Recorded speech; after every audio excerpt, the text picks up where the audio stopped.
Alice Taylor, and I'm a non-binary person, and I call myself a divine androgen.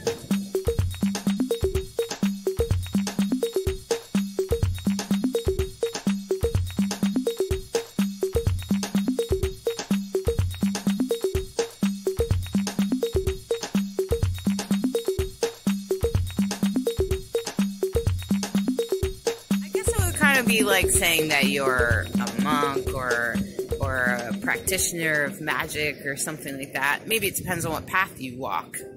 See, one of the things I noticed as I started to come out and started to identify as non-binary, I started to realize that there was no spiritual path for people like me.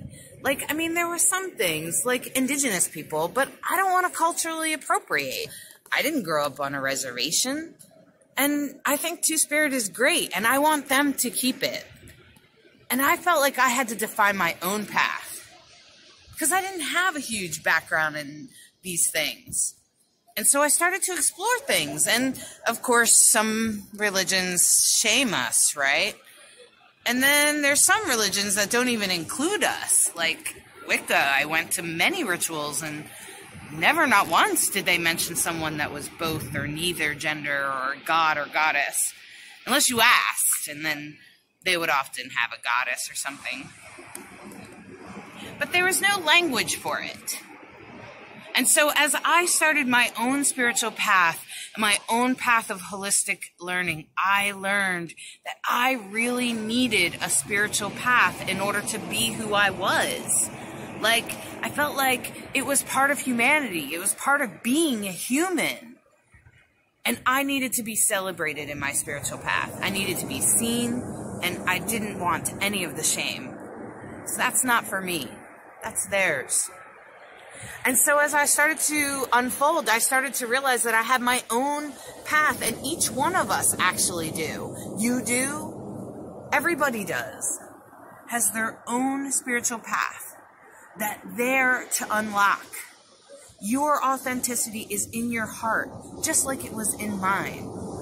There were some things I had to go through to unlock those keys, to get closer to who I really was inside. Because all of us are divine conscious beings, and you have to work through some weird stuff sometimes, like cultural norms, and gender roles, and gosh, mental health and the crap your parents programmed in there. Sometimes we have to unfold that out. And when we do, we get to an authentic surface, an authentic person when we move through those surface things. And when we find our authenticity, we can go deeper. We can love deeper. We can love ourselves deeper. We can love other people deeper. And we can enjoy our life fuller and more, and feel more complete by the time it comes time to, end, because we all die. None of us get out of alive. So just consider, as you start to identify and find your gender is not something that was given, that is not something that was assigned to you when you were born. As you start to realize your gender expression, no matter what it is, I'm talking to the drag queens, the drag kings, the gay guys, transgender people, non-binary people, gender-neutral people, all of us, we're all here for a reason. The divine sent us here. We're all here to define our own path. Make it what it is. Follow that part of you that doesn't follow the rules. The part of you that doesn't do what other people are doing. Because that part of you will lead you to the path you need to be on. And you will manifest the beautiful things that the world desperately needs. All of us are where we need you. We need you to step up and bring your most beautiful light to the world. And I hope that that's what this book does.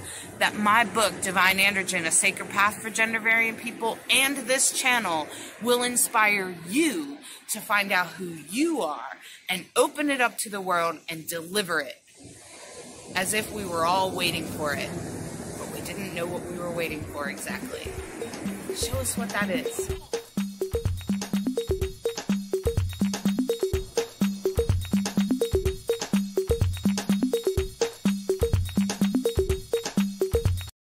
Jack of all trades, master of none, but oftentimes better than a master of one. So what exactly does that mean? It is a figure of speech in reference to a person who has dabbled in many things rather than gaining expertise by only focusing on one. So much knowledge and wisdom out there at our fingertips, yet so difficult to grasp. Everything and everyone has a little piece of the truth, and it is up to us to determine what our truth is. In this busy world, creating the time, the space to nourish our bodies, mind, and soul has become a difficult task. So let's take a moment to learn something small, in whatever way the universe decides to reveal it. It could be someone's story, a quote, a spiritual practice, maybe a song or a movie.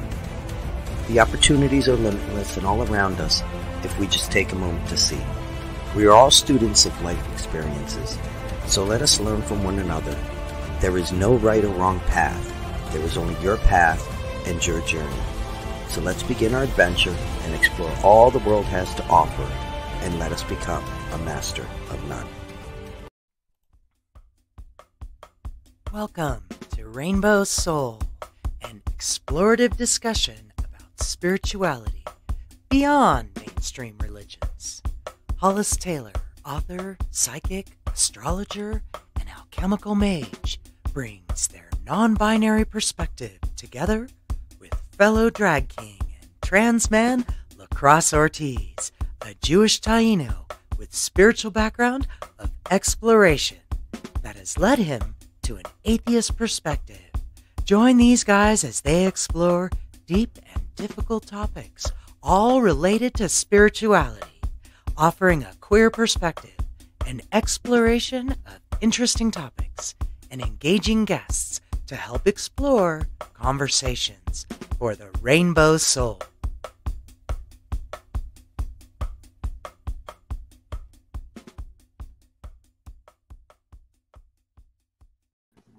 Hey, Hello.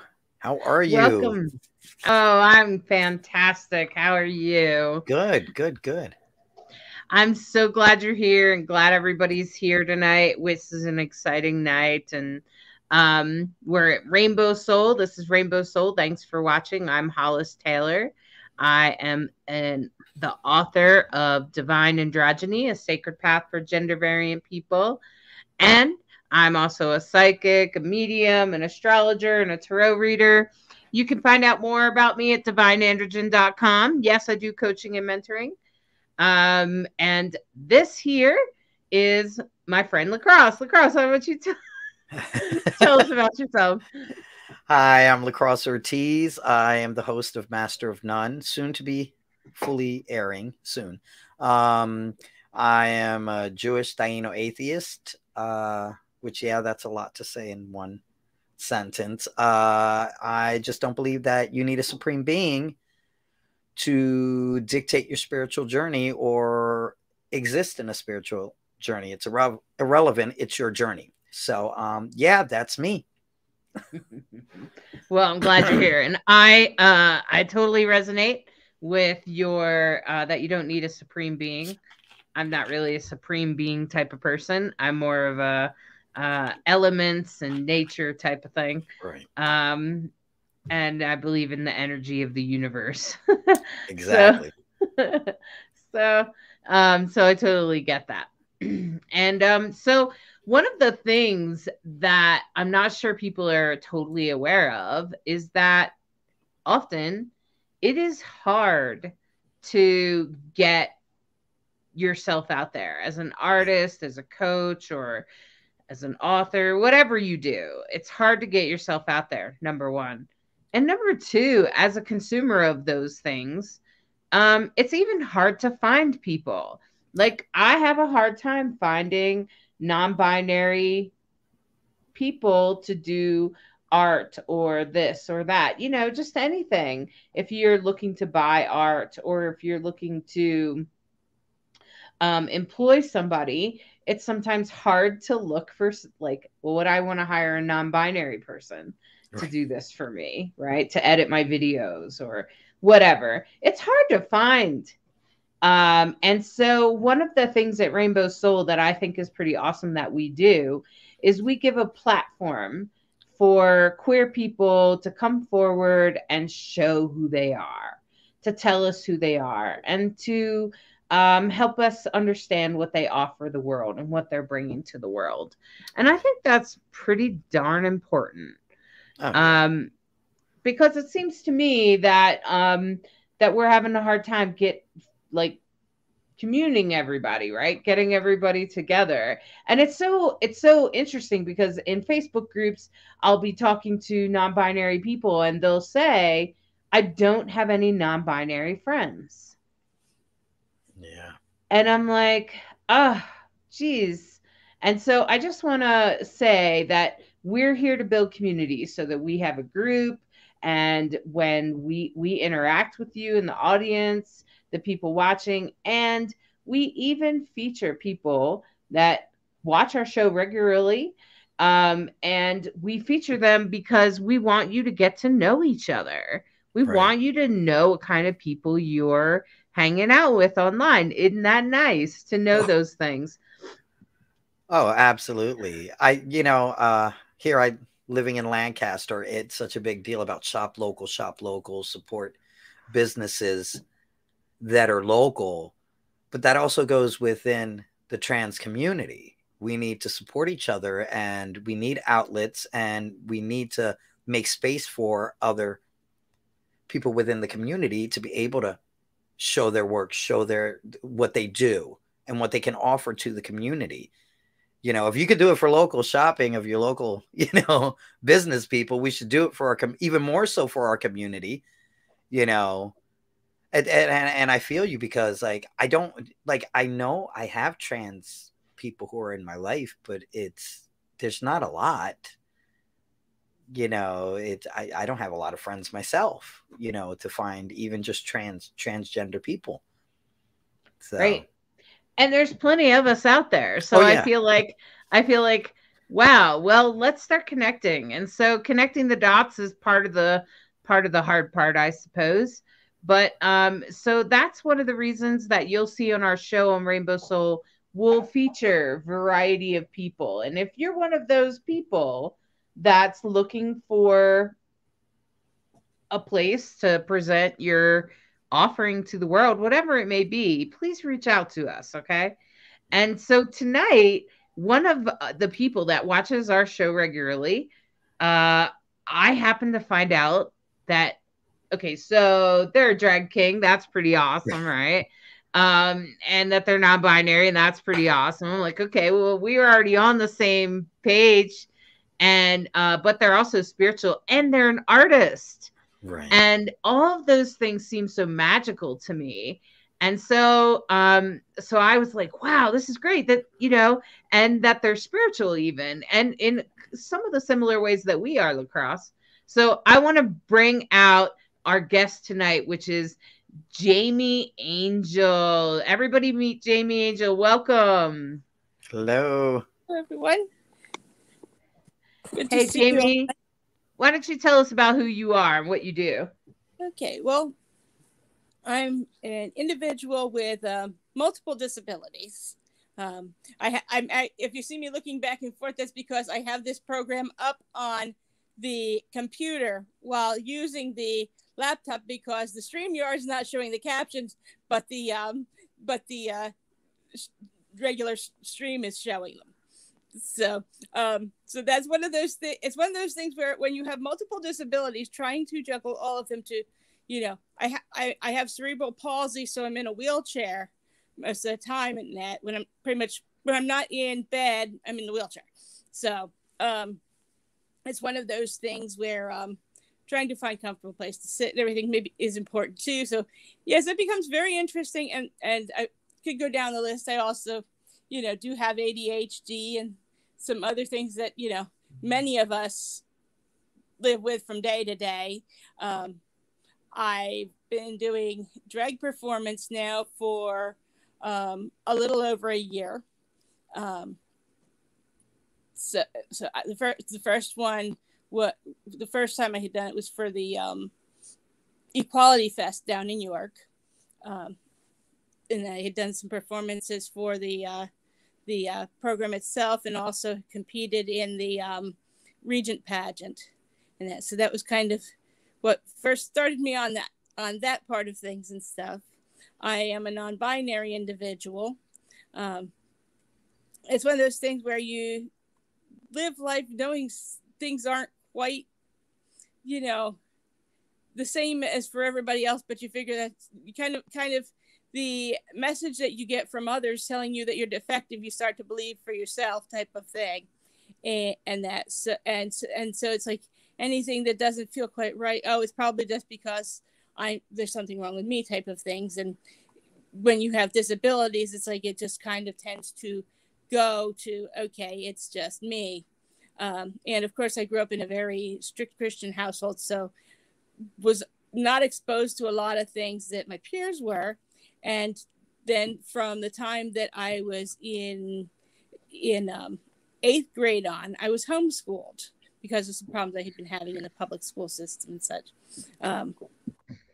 So my life took a number of twists and turns and stuff, and not having really the vocabulary to identify what was going on. It's only been a number of years, several years now, since I had really started to figure out and put things together and such, maybe over the past 5 to 10 years, bits and pieces of things started to all come together and make sense. And so and of course, for me, one of the things is, once you've got the words for it, it's like you start to, if there's words for it, that means other people experience it.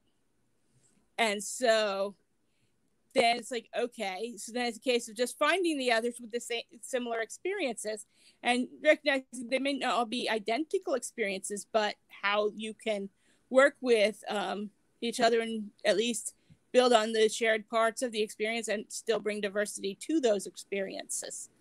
And I think the performance, I've always enjoyed doing performing and things. In the past, I used to do clowning and such years ago. So in some ways, it's kind of like, coming back to some of the things that I used to enjoy doing.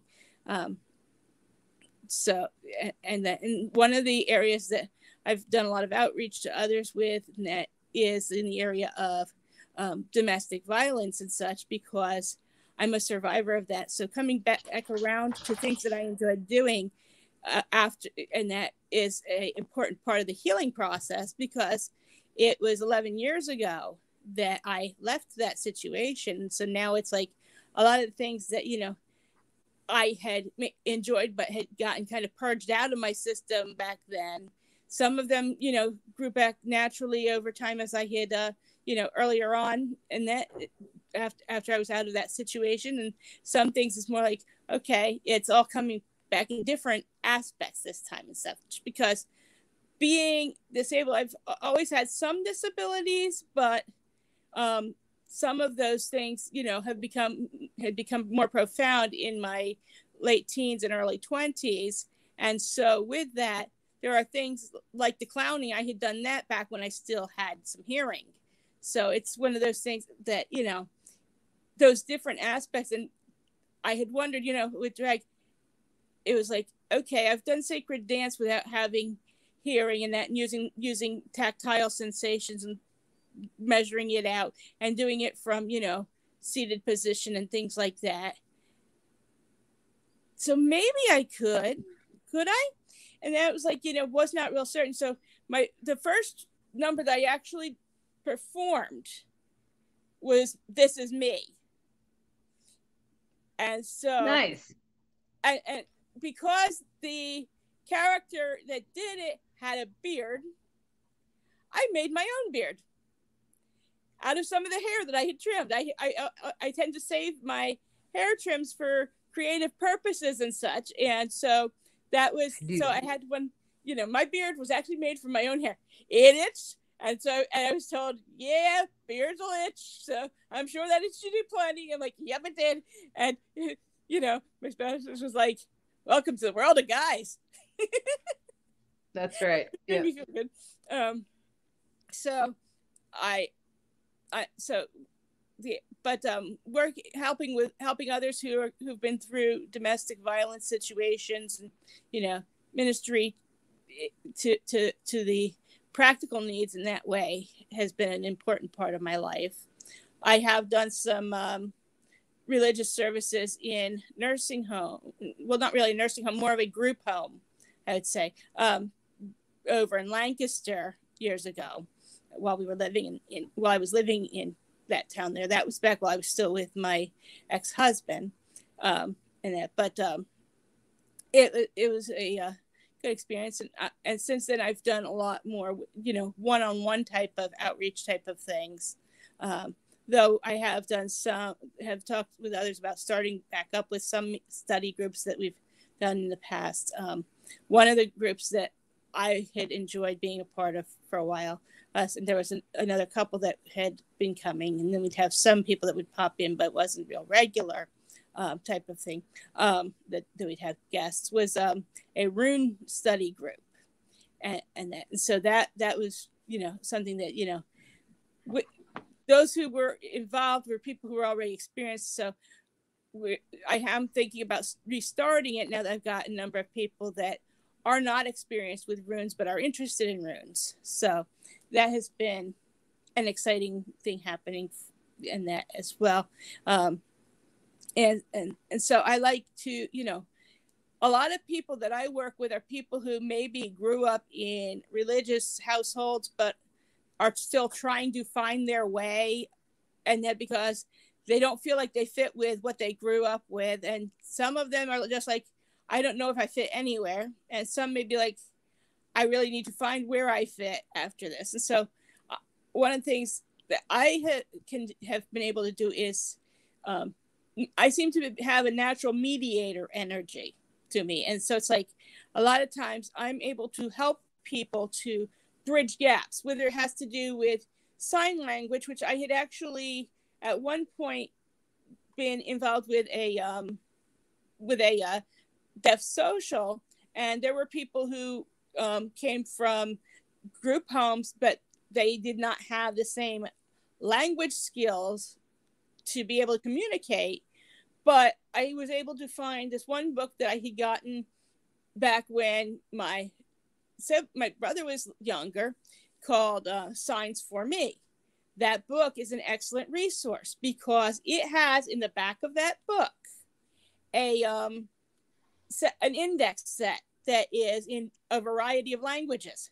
And that particular individual was Spanish, and and having hearing impairments and such affected him. But there was also some intellectual disabilities. But more importantly, it was just language barriers in general, not having the word that matches with the image type of situation. Just like I had been mentioning earlier with, LGBTQ things, it's like, you can feel it, but until you know what to call it, what is it? And so for this person, when I was able to take and use that particular book, I was able then, okay, here's the sign. So showing him hermano, brother, in ASL, along with, and taking it from with the ASL to the Spanish, instead of trying to show him an English word that it's like he did not have the connection to. And so, and whether it be those kind of situations where I'm able to find resources that help people with accessibility, or whether it's situations where people come from a religious background that was very strict and they want to find something that resonates with them. And some people, it's like, I want something that resonates with them. I'm not sure I want to give up everything I believed before, because there are certain elements, but how do I reconcile this and that? And so helping to show paths that are possible, and telling somebody, I can't say which one is right for you. Only you and whatever divine you believe in can determine that particular thing.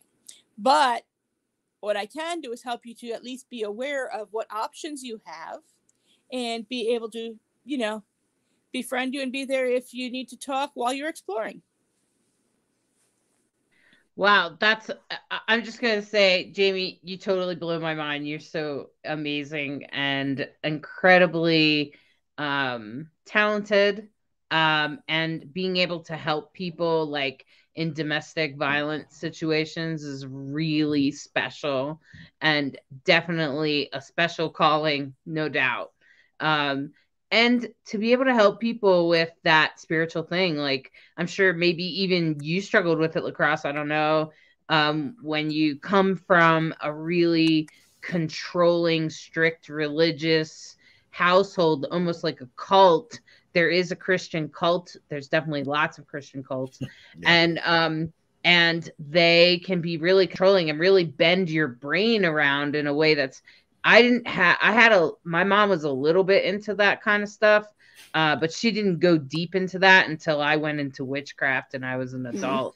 And then she went real deep, gave me a Bible, and I was like, and she gave me a Bible for Christmas, so I won't include what I did with that Bible. but and then I had to come out to her as a witch. I'm like, I'm a witch, and I don't know, you're born again. I don't know what to do with that. But I understand that some people, I've watched some TikTok where people are talking about their strict, what they grew up in and how their parents, like they came out to their parents and their parents did some crazy ass shit to them. All based on their religion. Did you struggle with your belief system, Lacrosse, when you realized you weren't Christian? Oh, big time. It almost to the sense of when I would do anything, there was so much guilt. Guilt and religion runs hand in hand. That's like, they're buddies. And I knew, like, deep down in my heart, I didn't really believe, but it's like I had to kind of go with the flow because everybody else believed. And since we all want to be accepted, well, okay, I believe too.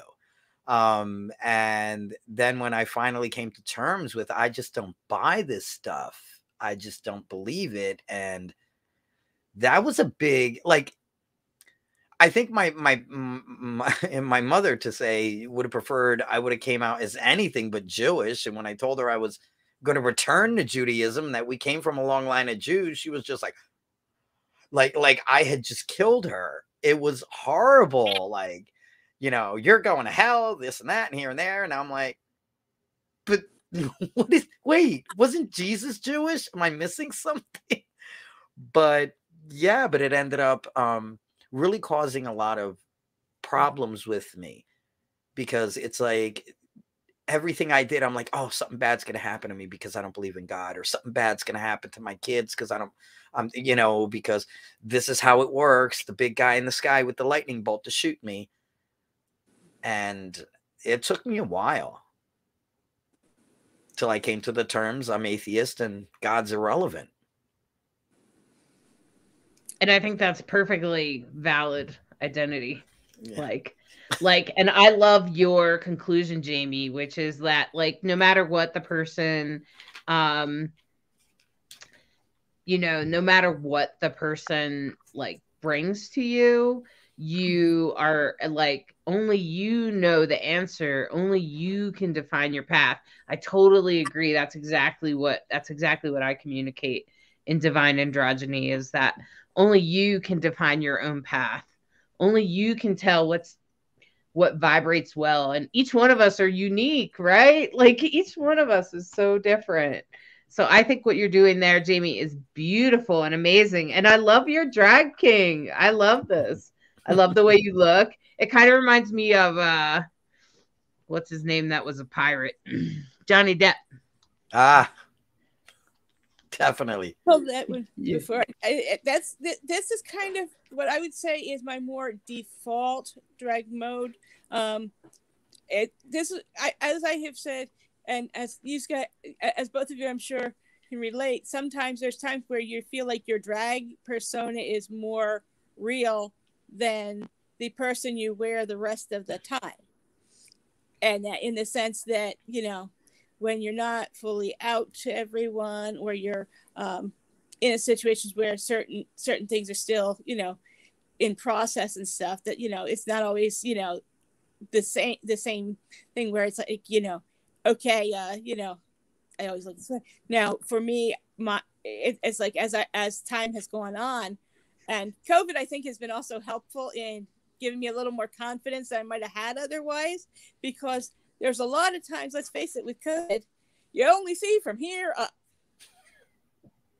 So you got a lot of experimenting you can do. And yeah, and it's I so come across with so many people is that it is interesting how many transgender individuals and non-binary individuals somewhere along the pathways there have been like, okay, nobody's going to see if I'm wearing makeup, what kind of makeup I'm wearing, and all those things. And so I think it's actually given people a sense of safety to actually start getting to know themselves and make friends with themselves. And so it's like, it was a horrible thing to have to deal with, but at least if some positive things can come from it, I think that's one of the things I see is possibly a positive that'll come out of some of that. And I know, like, you know, as I have been doing drag and as I've been developing, one of the things online, there's a lot of good videos and things on how to do non-binary makeup or more masculine makeup, because a lot of times when you're when you're AFAB, you learn how to do your makeup. And like, you know, if you don't have really perfect complexion, like some of the lucky people that I knew had great complexions and I always envied them. Why? I was blessed with the dots, freckles and zits. Not a fun combination. And so it's like, I never felt good enough or pretty enough. So, but it's like, you know, when you're dealing with blemishes, it's not even necessarily what other people see. And that, because, you know, when you're a kid, other people are really rude. At least when you start getting to adult, there are, you know, there's still some rude adults, but there's a lot more people that really don't really care what you look like. They'll ignore you or treat you like dirt for many other reasons, just in the way your makeup is. So it's one of those things, you know, where for me, you know, going without makeup sometimes was okay. Sometimes I, you know, see myself in the mirror and be like black, because without the makeup, the foundations at least, I felt like my face was not the way I wanted it because of blemishes and such. So it was a saving grace for me to find some, you know, more masculine makeup tips and some non-binary makeup tips. And so that has helped a lot in developing a style that, you know, is what I would call, you know, what I would classify as maybe transitional drag, where it starts out, you know, a little more, you know, pageant drag. So you're wanting to look, you know, as close to what I might say an accurate presentation type of sense at that point of, you know, the mental thing of looking good enough to pass is kind of the mentality that I kind of had started out in a lot of times with that kind of thing. And so it's like, but it's like, you know, over time, it's kind of more like, okay, what works for me and what, you know, what makes me feel good. And some days my makeup is more feminine and some days more masculine. And some days it's not on at all. And being able to kind of feel like that's okay, because for a while there, it was like, you know, I felt like I started to feel like I was at the point of having, you know, only doing the masculine style, somewhat because I was at the point of muscle memory. So doing, okay, the dark light which is opposite of way, you know, you tend to do it for the, you know, more feminine look. So it's like, there've been times where, oh crap, I did, oh, well, that's the way it's going to be today, you know? And so, you know, starting to, you know, see what works for you and what, you know, resonates and makes you happy kind of thing, has really helped a lot. Yeah, you have here we have Facebook. I don't know who this person is, Facebook user. You have to enable StreamYard on your Facebook. But truth, when I started wearing my beard in life, my preschoolers were so accepting. They would ask me why I had it, and I would tell them that's just how my body is, and they would accept that. I think kids are so cute in that way. Oh, Do you know who that is? Yeah. And Sandy, I'm right there with you, Sandy. I never judge people on their looks. I go by them just being a decent person, period. I totally agree. And I think that's what happens in maturity. Like, as we mature, it's, there's something that happens to us that we don't judge on looks anymore. Thank goodness that we grow out of that, because that would really get us in some big trouble, actually.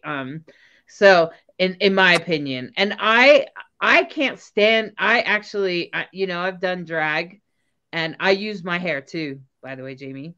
And I actually can't stand makeup. I can't stand the way it feels. I don't like putting it on. And it, I don't know why I don't. I've never liked it. Even when I was young and they told me I had to be a girl, so I had to wear makeup, I was like, eh. And when they said I had to wear makeup as a drag king, I'm like, all right. I was actually disappointed, because they're just like, well, you have to do it for contouring and this and that. And sadly, I cheated. I never contoured. I'm just like, no, unless it's an actual like character, that I'm doing. I don't contour. And I was actually very fortunate. I really didn't need to. So I was like, okay, this is good. But when you think about it, it's a mask. That's what drag is. It's a mask. It's a mask we wear that we wouldn't wear on a day-to-day, and you can get away with it. And actually, people think you're putting on this mask because you're trying to hide who you are. And that's not always the case. Sometimes you're wearing the mask because that is who you are.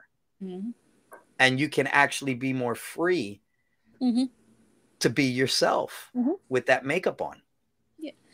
And a lot of times when that happens, it's like, it doesn't mean that you'll keep, there starts to be a point where you start to merge the path down a bit more, and that and that a lot of times if it's a person who is, non-binary or transgender in some aspect of that spectrum, then a lot of times that after a point, it's like the drag persona starts to give you enough confidence to, progress and such. I was fortunate because as far as the schooling, when I had gotten to the point of going to school, I actually went to one of the most liberal of the Christian colleges. And what they taught me there was to learn to question everything. So I did. And that's where it's gotten me, But you know what? It's like when it comes to, the wearings of masks and things like that in, drag and things like that, it's something that, it's still one of those things where, when, that there are some people that I'm at the point that, I live my life on my terms, and I'm not coming out to them specifically, because my take on it is, if I come out as anything to them specifically, what is the point of that if I know that they definitely will not accept it? And it has been made clear that in other situations that would not be something that they'd ever accept. So at some points it's like, okay, I know what this person's stance is, rather than giving them a platform to blah, blah, blah at me. I'm just going to live my life. Because I usually just get distance from those people. I just don't go around them. Yeah. And that's what did you say, Lacrosse? You do this. Poof. Banished out of my kingdom. Poof. That's what I do. Poof. Art has been one of the things that has helped to heal me over the years in a lot of ways, in fact. Because it's like, I find, some of my art is more, exacting, but a lot of my art tends to be on the abstract spectrums. And it's like, oftentimes images will begin to appear in my works, whether I've known that they were there or not is a whole nother matter. because like a lot of my paintings, it's like energy work comes through them. And one of the most interesting things is where I'm at in Mechanicsburg here, there is a place right down the street, Metropolis. Before we actually moved to this area, I actually had done a done painting there when they had their of Carnivals and Kings event, and I was painting by foot there. Right next to where they had the card reader set up. Yeah, that was real interesting. The energy was just like there was one painting that it really kind of nearly knocked me over type of thing, because it was like it kind of freaked me out because I had suddenly had this image of somebody drowning. It hit me, and I have had no real relation to it, but being right next to where you had about 20 people lined up to see the reader, it's like, okay, great. I'm working on these paintings and that, and the energy is flowing around the room, and it just hit me. Okay, everything. But I was trying, for some reason, it's like part of me did not want to paint this particular thing with water and stuff, because I had been painting something with water, and then this image at one point, just before this image hit, I had just put in some water, and then all of a sudden there was this image, and so I ended up turning the painting. I'm trying to remember if I turned the painting then. No, I didn't turn the painting then. I just started painting on a different angle with my foot, and ended up turning back. When I finished with it, I looked at it from the opposite angle and nearly freaked out, because the man that I had seen that was drowning, I could see the image of him in the inverse, in the inverted thing of that particular canvas. And so, yeah, I was really kind of weirded out by that one, because it was a little too much energy at one time. So, well, I'm looking at some of your art here, and I want to show, like, the fact that you do art with your feet, I think is, first of all, profoundly inspiring, because that says even if one thing doesn't work out well for you, try it a different way. There's always a way. And I feel like that's kind of your message in doing this. I work with whatever's working that day. So I've painted with hand, painted with foot, painted with mouth.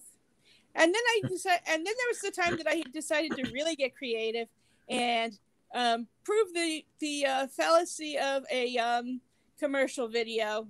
And that was when Willow Smith did I Whip My Hair, and she had her hair in the braids or ponytails, and she's whipping her hair around, and the paint's only going where it's intended to go. I'm like, that's so not what would happen. So I put my hair in all kinds of braids, and I started doing dip and do things. I probably did a little more than I should have, because I was suffering a few days after that one.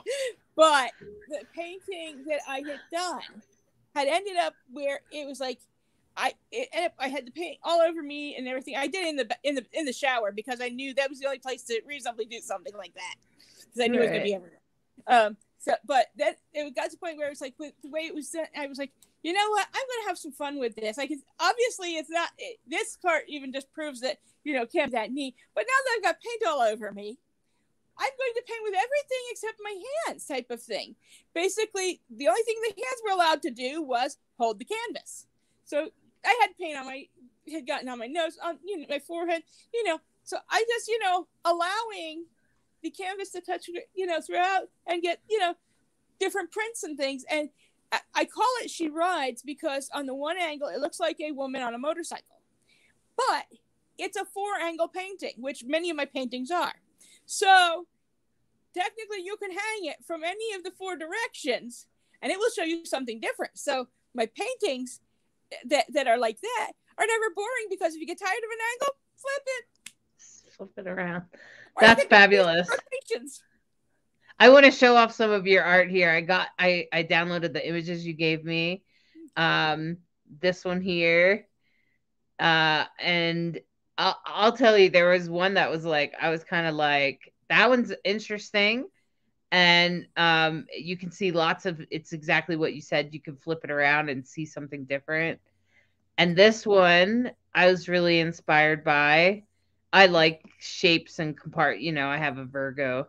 I'm a Virgo, so I tend to like little compartmental, and it kind of reminded me of the moon. And so I really like this one. If you flip that one the opposite way, you'll see a sarcophagus. Oh, wow. And this one. Now, those first two were based on were actually sigil arts. These two, okay. Those first two are forms of sigil arts. There were sigils in those with the letterings that gotten put the intentions into. That third one is based on a book by a of mine. I don't know if I've got the book. The book is by Phil Farber. It's called The Great Purple Hoo-Ha. Okay. It's a two-part book. Two books to make that thing up. And it is great. It takes he also had written a book called Brain Magic, and it basically discuss the magical principles and its connection to the brain as well, and how like some of these things like how our attention can help to how attention is one of the things that focuses things magically at times and such, and also how you can use the neurolinguistic programming type of techniques that are taught in Brain Magic, basically and that are basically the same things that are woven into the book. So it's a fun way of learning exercises that could actually help you to, replace habits that you're struggling with, or different things like that. So it's a really interesting piece. And as I finished reading that one, the night I finished reading it for, I think it was like the second or third time, I had that night, it was like I had that dream, and so I had done that with oil pastels.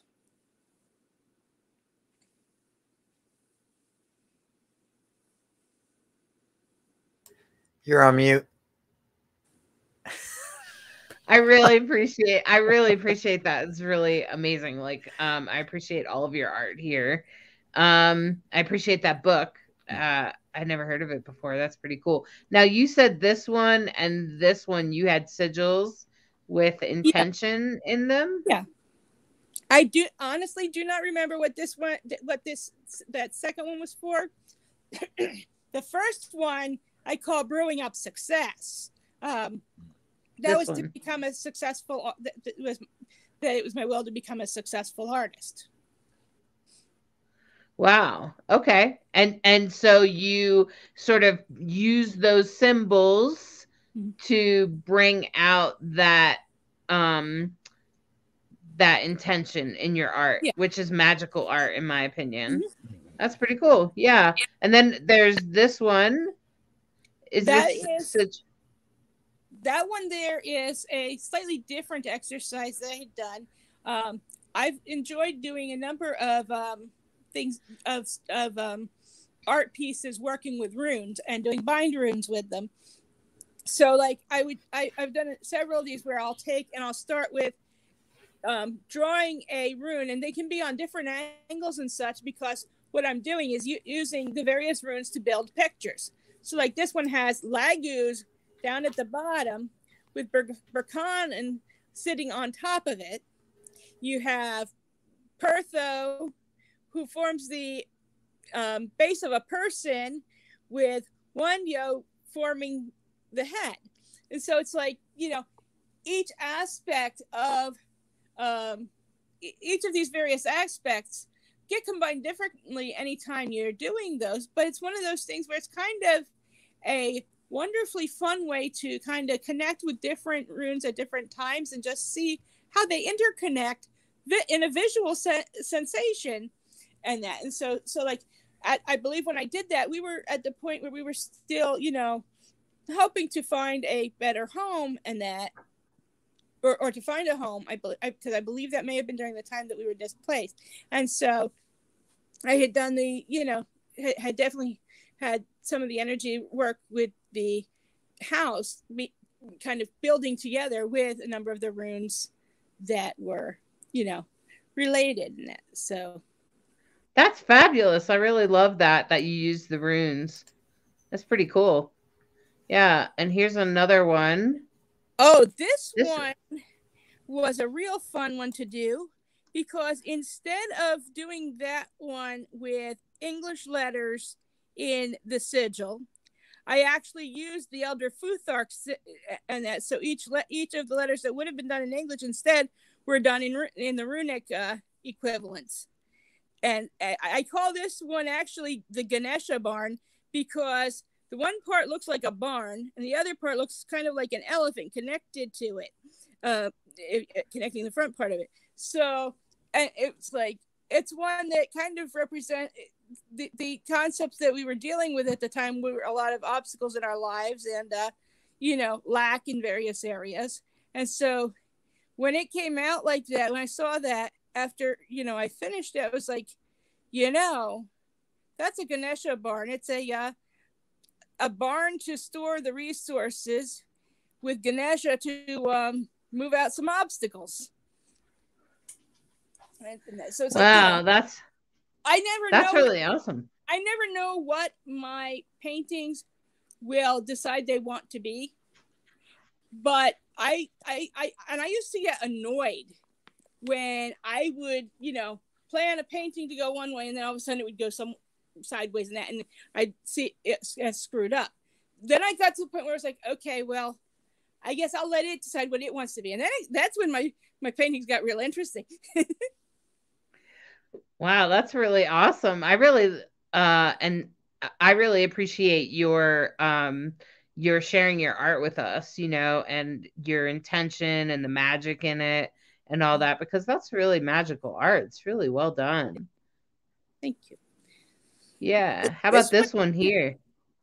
This one here, I do not remember the actual intention behind that one. And see, that's one of those things where with those kind of things, you don't necessarily want the sigil to remain in the front of your mind.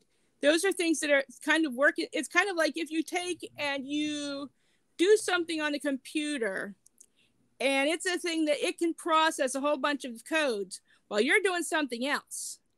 So what do? You put it, so it's running in the background. So think of sigil art, which is a type of wishing art, in the same vein, where, you're setting it off, you pretty much launching it out into the universe, and then kind of just, letting it do its work. And when you're letting it do its work, you're not necessarily keeping it in the forefront of your mind. You can move on to other things. So generally, oftentimes when you forget about what they are, and there are some people who will not do single sigils, they will kind of do a batch of things at a time so they can launch them all at once. So then it's kind of easier to forget, and that, so that it can just be working and you're not focusing on it. Because then if you're focusing on it on a regular basis in the front of your mind, then it's defeating its purpose, and your interpretations of how this is going to happen start to can warp things to where it doesn't go the way it should. So it's kind of one of those things of just allowing it to do its work, and kind of sitting there, and then you can every once in a while, look at it and acknowledge it, give it the focus without necessarily remembering exactly what it's for. If you are wise when you're making these proclamations or declarations of intent, you don't want something to be written in the negative, because your mind will attach to that negative thing. So I want to be a non-smoker, or I want to stop smoking. Your mind is going to actually have attached to the smoking rather than the non or the stop part. So, I want to establish healthy habits that encourage full and healthy breaths, might be a way to say the same thing in an affirmative and positive way. So thinking about your intention statements on that level, knowing that these things often come out take things quite literal. And so if you've ever had those times where the universe takes you a little too literally and you're like, that's not exactly what I meant. It's like, but that's what you said. And so it's like, think about, your intention as something that is targeted and that will be taken as literally or figuratively as the universe decides. And, so you want to be sure you're focusing in as clearly and concisely as possible. Yeah, for sure. That goes for any kind of magic you're doing. When you set your intention, you want to be careful about it. Yeah. Not to put it in the negative sense. Yeah, you're absolutely right, Jamie. I agree. The last image that I haven't shown yet is this one, which felt very like shadowy. That one was painted by foot. There had been an image that I had painted on that panel before, and it just didn't work. And so I painted over it. I had no idea what I was going to paint at the time. It was one of those things where, when you have something you normally like to do, but you're just suddenly finding it to be such an effort to do. Well, that was the point I was at with my painting and things. So I'd taken a break from it. I had no idea what I was going to do, but I knew that I needed to reclimate that particular piece of wood panel so that I could redo it the way I wanted to, because it was just bugging me what was there. So it was, a bright blue, and I forget the rest of it. It just, just didn't resonate whatsoever and looked very amateur to me.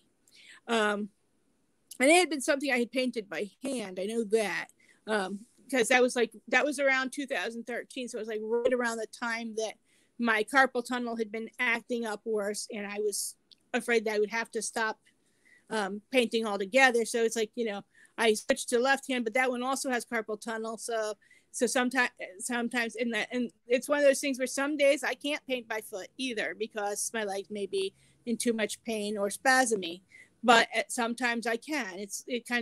The one thing is I can't stand because my legs will give out without warning. And they're not real good for much of the things that, like that, but bending over is something that's very dangerous for me because that's when I oftentimes will have falls. So I learned along the way to kind of grab onto the armrest so that I'm anchored to something, and then use my foot to try and hand my hand something. And so when you're handing your hand something, you start to get a little bit more dexterity in your toes than what somebody else might have. So the overall coordination of my feet sucks, but at times I can at least pick things up with them, which meant then I could do some painting where I could just, use it in the application where it's just like, I can do direct application. I've sometimes used shoes. I've sometimes used paint brushes. And sometimes I'll use sponges or cloths. I like to use a variety of methods so that it gives a better flexibility for options and such. And so yeah, that one we still have because Chris was like, I really want that one. And so I gave that one to my spouse, Chris. But that one was painted. I can't appreciate music in the same way that hearings can, in the sense of, listening to it and just kind of being random with it. For me, music is vibrations and energies and words. I do look at lyrics and stuff like that. But for me, the rhythms and such play a key role. So I will take a tablet or a phone and place it in contact with me so I can feel. And that one, like I said, I had been at a point where I was a bit stymied, but I felt like I really needed to do something artistic and I needed to do something with that particular piece. And I oftentimes have found like certain songs different energies to them. And I think everybody has experienced, this song that just brought you down because that, reminds you of 8th grade girlfriend breakup or boyfriend breakup or, test you failed or whatever it is. But you've also had those times where, oh, that just really lifted me up. I love that song. That's such a wonderful song. So the energies of songs can have powerful play. And there are certain songs that really connect to the spiritual energies. And Chris had among their playlist, The Rhythm of the Heat by Peter Gabriel. So that was pretty much on a continuous loop on the cell phone in my pocket. Now, when I did that one, I had actually done it more ceremonially than oftentimes because I had really been struggling, and I'd found sometimes just painting, you just, you get an idea and you just got to go with it. But there are other times where it's more of, especially when you're struggling with something, there are times where it's like you need to just, develop the ritual, or there's a specific ritual you need to do to kind of break through that barrier. And so I actually, and I had previous experience a couple years prior to that where I had really found that some of the women's rituals can be very helpful when you're dealing with having, a creative block. And so at those times, it was more a case of sitting sky clad, and I had actually placed a wicker basket, the wicker plate holding baskets, one in each of the 4 corners, with something to represent each of those elements, while I sat in the center of it painting. And I had some wonderful things come out that were probably the best I had ever done up to that point. So when encountering this particular creative block, and that I had already decided to set the 4-quarter elements and that surround me. Of course, I put myself in the circle, and the lighting ones of candle being definitely distant enough that I don't have to worry about knocking it over. I had basically done that within a circle, and just that one was one of the ones that just, I think that one was one of the ones that just really, it just knew what it wanted to be as it was happening. And one of the things that I found is, because there are times where my feet will shake because of the CP. And when they do, and that, it's like if I'm painting, oftentimes you end up with, a little bit of tremorings in the paintings. But a lot of times, it's one thing that has led to a lot of times I do a lot more landscaping than I necessarily would like to. But, there are times where other things, and some people-esque images will also appear in the trees oftentimes. So it's one of those things that I have found when trying to apply things like that is, just allow it to choose what wants to be where, using my various types of paints, various types of, applications and such, and just let it develop itself. And the music just really lent itself well to that kind of the gathering and going up the mountain type of feel, and the one part where it almost looks like a deity face coming, kind of looking out towards the people and stuff. So this one here, this one, yeah. Wow. Well, I'm loving what you're bringing us, Jamie. We have to take a little break. And I think hopefully when we come back, maybe someone will offer us a dream so Lacrosse can interpret it for you. If not, I'm sure he'll give us a tip about dreams or something. Sure. And hopefully someone will have a dream. And also, Jamie, we get to talk a little bit more with you. And if you want to show us your painting, with your feet. I think that's fabulous. Like, I'm like, man, that's rockin' awesome. Okay, so let's take a little break. And when we come back, we can see a little bit of Jamie's painting and hopefully get a dream interpretation with the cross. Anyway, take a little break. We'll be right back. Support Rainbow Soul. Check out the Rainbow Soul merchandise for your favorite new shirt. A variety of colors and styles to suit your taste.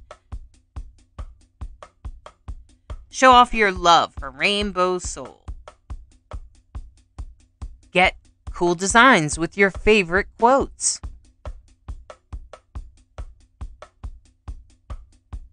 Designs come in a variety of colors so that you can express your most authentic self. Support Rainbow Soul in spreading the word that queer, gender variant, intersex, transgender is sacred. Rainbow Soul, putting the soul back into queer. Order your unique Rainbow Soul merchandise at rainbowsoul.show.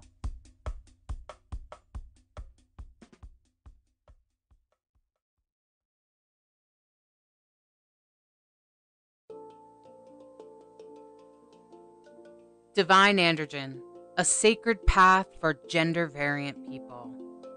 A book dedicated to every drag performer, transgender person, and other gender variant people that have passed to the other side, that have suffered the wrath of our binary world. Thank you for living your truth and treading us a path. We are sorry that in many cases that cost you your life. Now, we ask for your assistance in helping humans evolve so that we may all live in peace and equality. We honor your life by walking our own personal path of authenticity. In honor of Trans Awareness Week and Transgender Day of Remembrance, I, Hollis Taylor, put my book, Divine Androgyny, on sale. That's right, you can check it out. It's on sale for the week of November 13th through the 20th on Amazon. You can get it for half the price. You can get it in print. You can order it on ebook.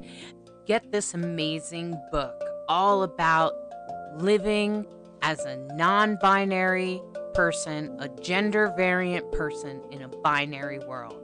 How to navigate it, how to harvest your true self when you're surrounded by binary. It's a guidebook for people searching for their true selves. The book is intended for people that are gender variant and can be helpful for people searching for a more authentic self or clearing trauma. This book is about treading your own path. It includes my story in the beginning, all about how I figured out how I express gender and now how it comes out for me, how I discovered it, and how I dealt in the world as a response to that. And it also details out the ways that I unfolded myself in a way that helped me live in a binary world, even though I was non-binary.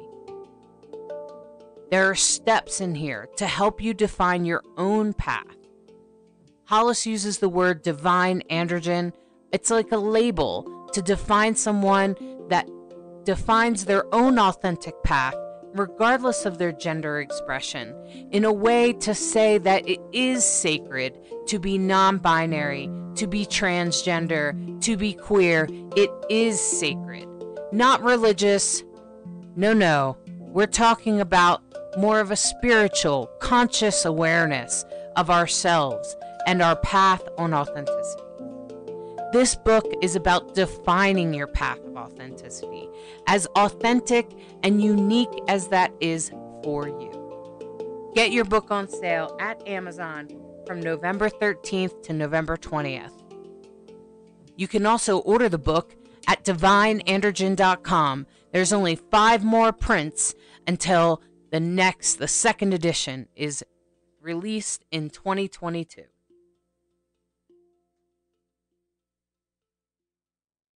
Jack of all trades, master of none, but oftentimes better than a master of one. So what exactly does that mean? It is a figure of speech in reference to a person who has dabbled in many things rather than gaining expertise by only focusing on one. So much knowledge and wisdom out there at our fingertips, yet so difficult to grasp.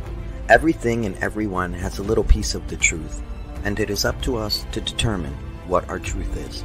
In this busy world, creating the time, the space to nourish our bodies, mind, and soul has become a difficult task. So let's take a moment to learn something small, in whatever way the universe decides to reveal it. It could be someone's story, a quote, a spiritual practice, maybe a song or a movie. The opportunities are limitless and all around us if we just take a moment to see. We are all students of life experiences, so let us learn from one another. There is no right or wrong path. There is only your path and your journey. So let's begin our adventure and explore all the world has to offer, and let us become a master of none.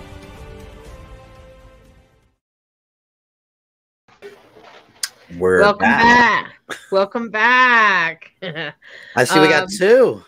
Yeah, you got 2 dreams this time. And I think this is Orion Angel. It still Yes. says Facebook user. Orion, you probably have to like close your browser and maybe like reload it or something silly like that. Yeah. But I think it's you, Orion Angel. Can just anyone offer up a dream? If so, I constantly have reoccurring dreams that the people I love are dead, missing, or nobody knows them, like they never existed. And an example of that is I'm walking down the aisle and someone other than my husband is at the end. Once it was Donald Trump, but that's a different story. Oh my nightmares. I asked my dad where Brandon is and he says, who? And I try to turn and run, but I'm stuck walking forward. Oh, that's a pretty intense dream. I want to first reiterate, I've said it on prior shows, dreams, rarely are they prophetic. I'm not going to say they never are, but rarely. Most of the time it is your subconscious. And I've always interpreted as you are everyone in your dream. Now, when I see this, that the people you love are dead or missing, or they never existed. This could feel like, I don't know how to put this. You yourself feel as if people don't see you, or that you don't think you exist. And walking down the aisle, and other than your husband is at the end. So when you're coming down the aisle and you're going to go see somebody at the end, the person you're supposed to be seeing is yourself. And then you end up seeing all these different people who could represent different things in your life. And then when you ask, like, for example, you said you asked your dad where Brandon is, and he said, who? And it kind of, okay, you know who that is. You know who you are, but you don't feel like other people see who you are. That's what I'm getting from this. And then you try and turn and run, but you can't really run from yourself. So, you know, in other words, you can't find, for people to see that you exist. You exist, period. You exist. You don't need any validation. You don't need someone else to say you exist. You do exist. So to me, I think you need to come to terms with that you exist. You are a human being. You have feelings. You're valid, and all your emotions are valid, and everything about you is valid. So that's what I get from that. So maybe that vibed. I don't know. Well, I'm sure they'll say something in a minute. Mm-hmm. And then Sandy said, I had a dream that I was at my sister's house and I was looking at a bunch of empty boxes looking for my jewelry. And I knew I had some, but all the boxes were empty. I couldn't find my jewelry anywhere. It's so funny because I saw that one, and jewelry is treasures. It's your treasures. Think about your jewelry. I mean, diamonds, gold, like these are valuable to us, and you're looking for it. So you're looking in these empty boxes. There's like this void,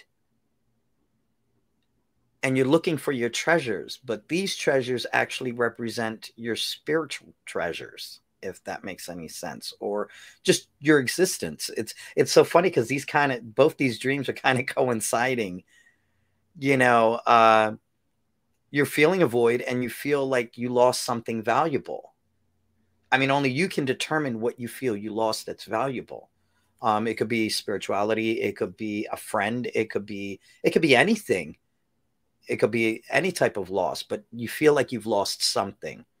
So, and you're looking in empty boxes. So you got to kind of figure out what you lost. I think this is Orion Angel said, "Here comes the waterworks." So I think it vibed with them for sure.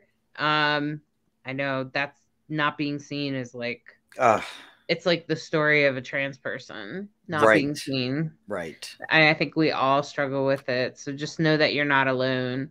Yeah. A lot of us struggle with that in so many ways. And they said, I do feel like in every aspect of my life, I'm constantly fighting to prove that I belong, that I deserve to be here and deserve to live.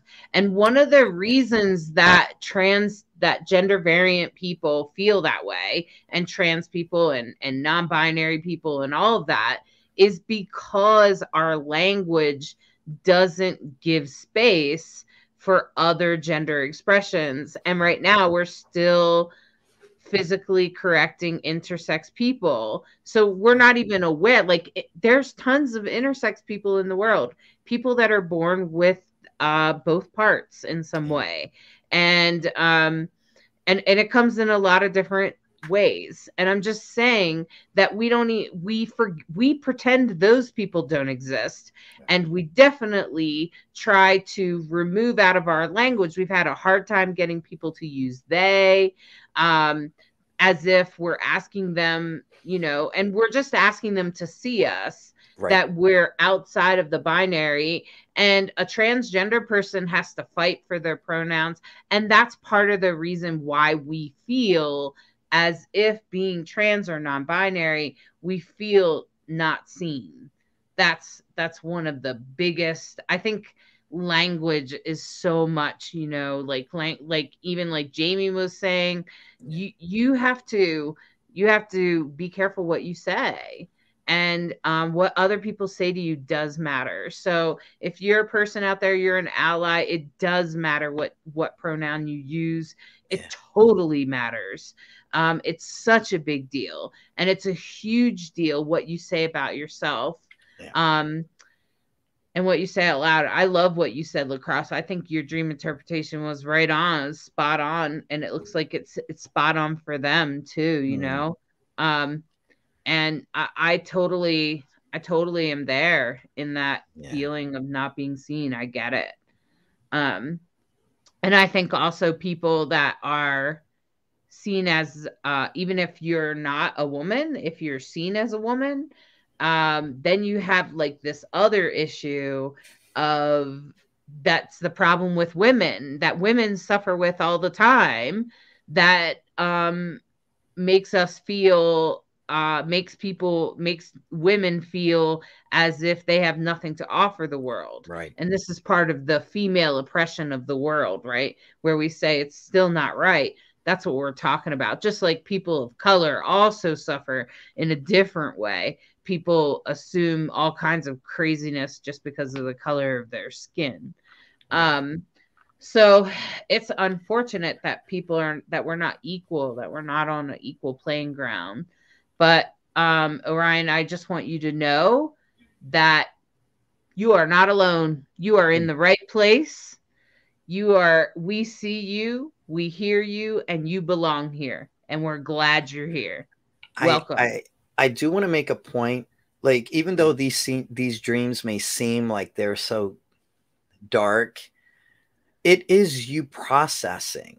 And it is, you know, dreams are very healing, especially once you figure out what the dream is. It's you processing and healing. And you can take that dream and you could say, well, this is what I'm feeling, and this hurts, and this is, how do I begin to heal?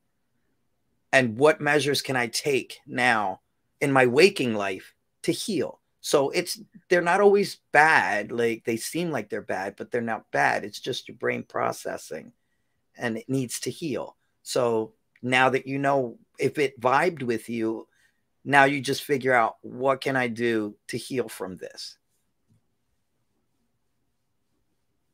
So. And I think we talked a little bit about that last week. We have a whole show from last week that we talk about how to be trans in a world full of binary people. So Orion, I just encourage you to watch that. And also, you're doing it. This is part of healing, coming and being part of this show, showing up and making sure that you are surrounded by people that see you, that we know you exist, we respect you for who you are, and we see exactly what you present to us. Okay. So I just want to say that's frankly the first step in healing, right, Lacrosse? Because you just absolutely poof if they don't show up. Out of my kingdom. Sandy said earlier. Yeah. Sandy said earlier that she found herself poofing people. Yep, that's it. It's that simple. And you are banished. So if a person doesn't see your pronouns or doesn't see you the way that you need them to see you, Lacrosse says you just poof. Just okay. So now you know the trick, the ultimate trick. Which I think is fantastic, because that's what I do. That's what I do too. I totally do that. Mm-hmm. So you guys, I'm really excited about Jamie. I really have enjoyed hearing about Jamie's art and their expression and how they weave their magic into it. And so I'm hoping to bring Jamie back out. And Jamie, welcome back. Welcome back. And I think we're excited to see, just to get a perspective of what it's like to paint with your feet. Like, I think that might be even hard for some people to imagine. Yeah, and especially because of the fact that my legs don't always work quite right. It's always a little bit more interesting because I never know when my leg's going to decide to cramp up, and so that can make it a little interesting at times. But I've seen some real interesting artwork come out of that too. Now, like I say, the sigil art, if we wanted to do one of those, that, like I say, is a type of wishing art. And so what I do in those cases, I oftentimes, rather than using paint, I oftentimes will use the colored pencils and markers as well with those. And since I'm working in the bedroom here tonight, I'm going to probably use the colored pencils and the markers, because, well, acrylic on the bed doesn't exactly work too well. But yeah, I'm actually going to lower down the location of my canvas too, because I've got it set for a little bit higher. I probably was in the wheelchair itself painting the last time I had used it. So, because sometimes I'm on the floor or the bed at the same height as the canvas, and sometimes I'm in the chair and the canvas is in front of me. So there are various techniques. I like to encourage people who have disabilities to think about options that they can use. I have a device that I had created that helps me with writing at times when my hand is acting up. I can't seem to find it now, though I had it earlier today. It's called a Tuesday Point, and basically it is a piece of neoprene that has Velcro on it that loops around, and there's the hook part of the Velcro has a bit of a loop to it so that you can fit a pencil, a pen, or even a utensil in it. It can be used, if you can point at something, you can use it. You can use it to, like I said, to write. You can use it to feed yourself. You can use it to brush teeth.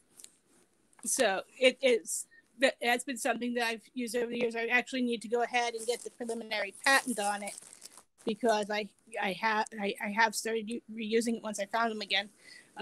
It's actually been about 10 or 11 years now since I had come up with it.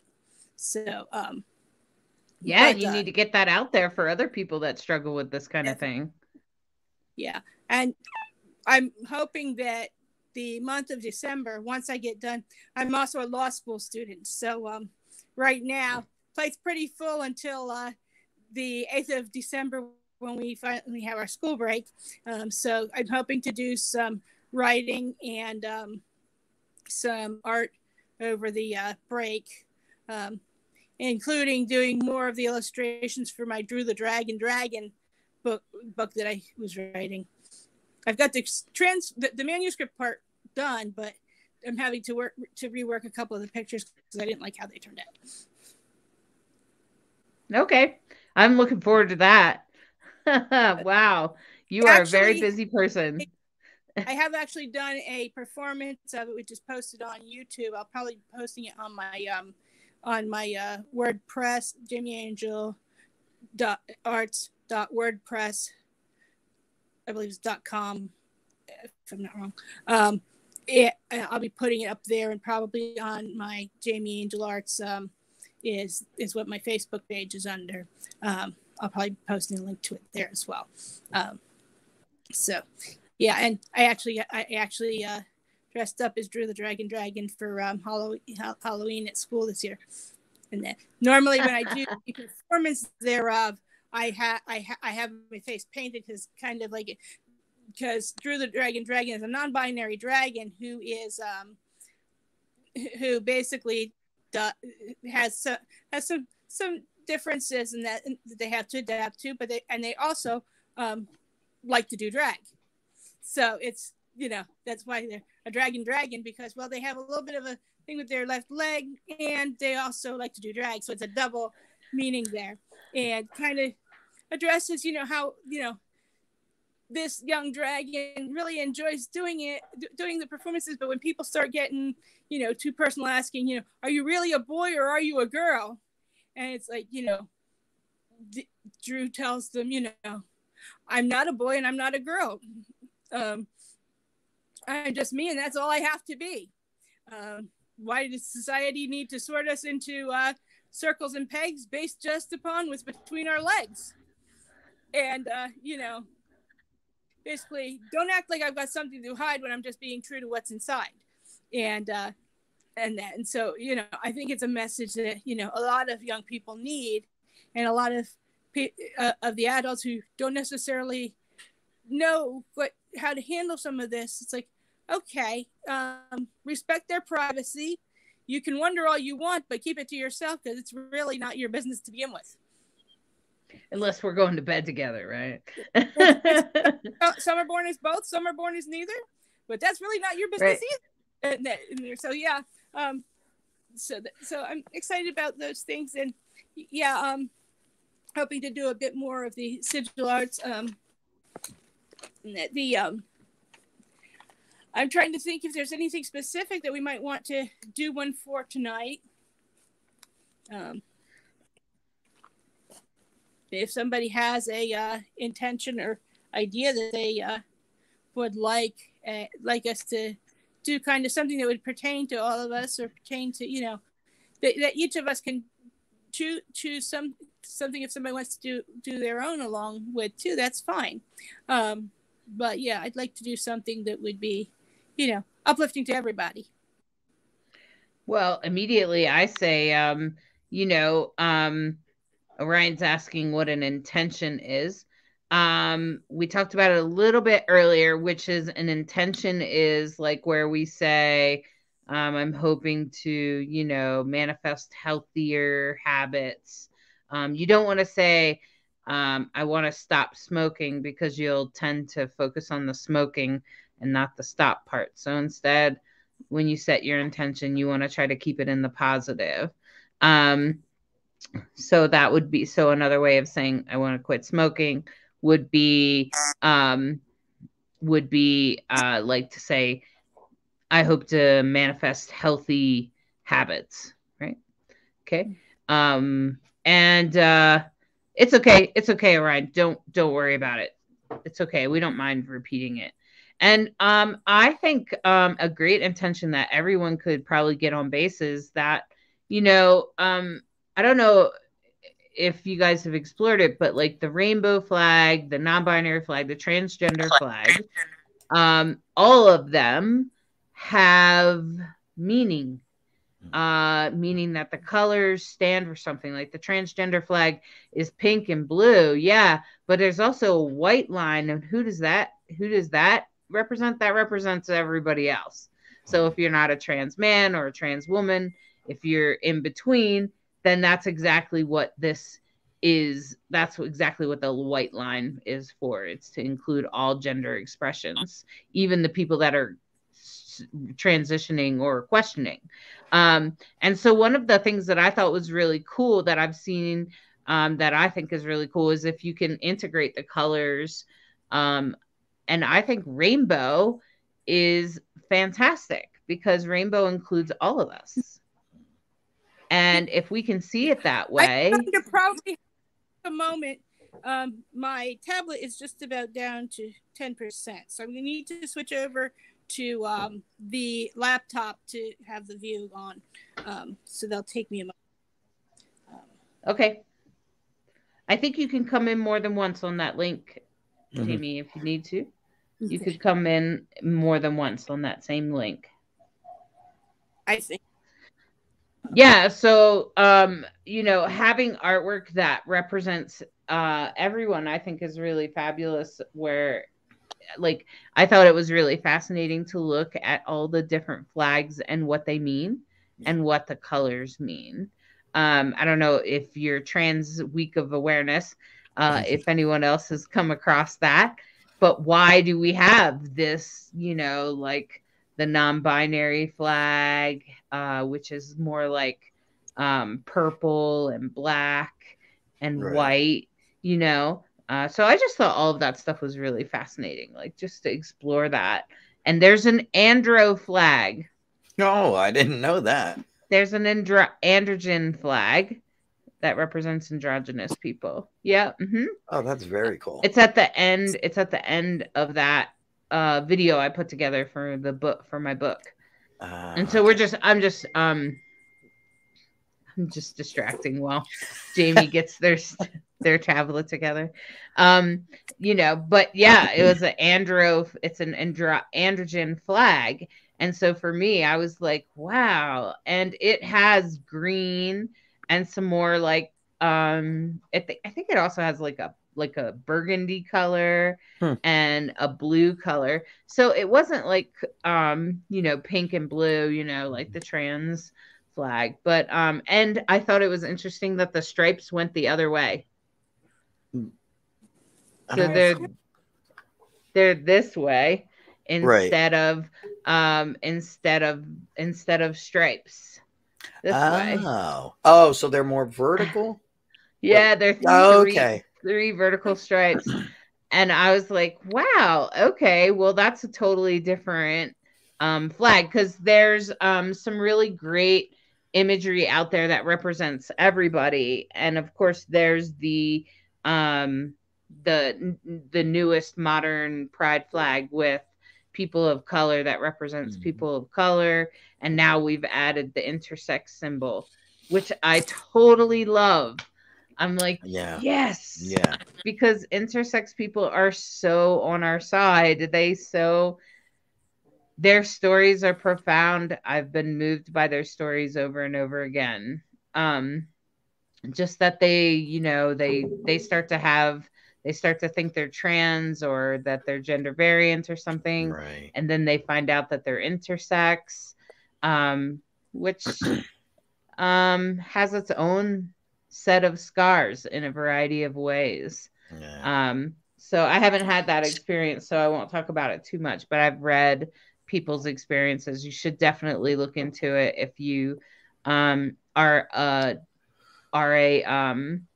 gender variant person of any kind. You should definitely, just read about the stories of intersex people, because they'll help you, understand that you're actually more normal than you thought you were.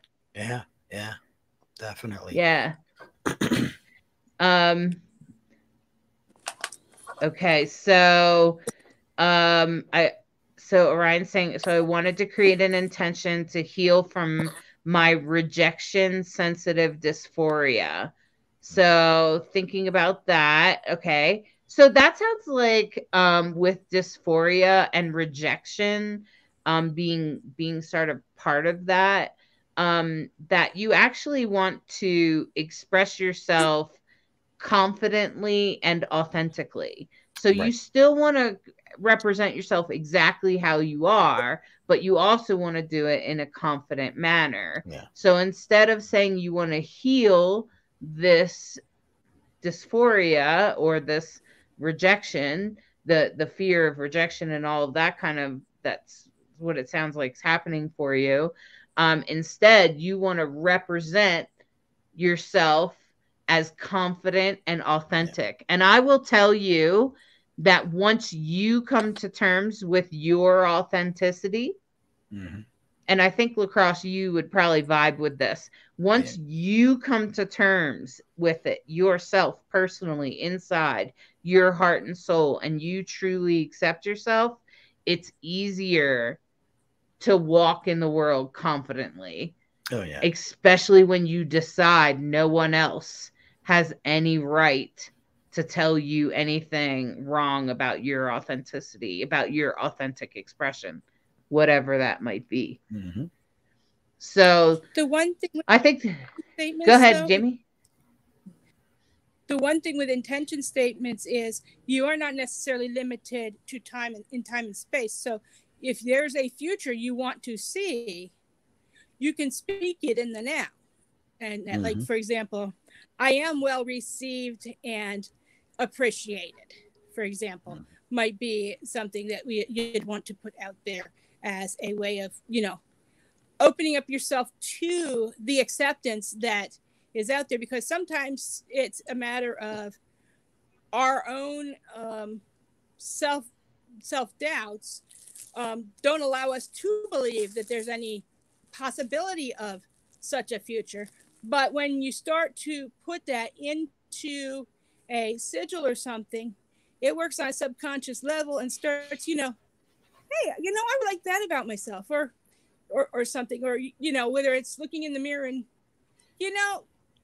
this beard that I've had for about 2-3 years now, that used to bother the daylights out of me because people always were, certain people, well-meaning, were like, you might want to tweeze or what have you. You know what?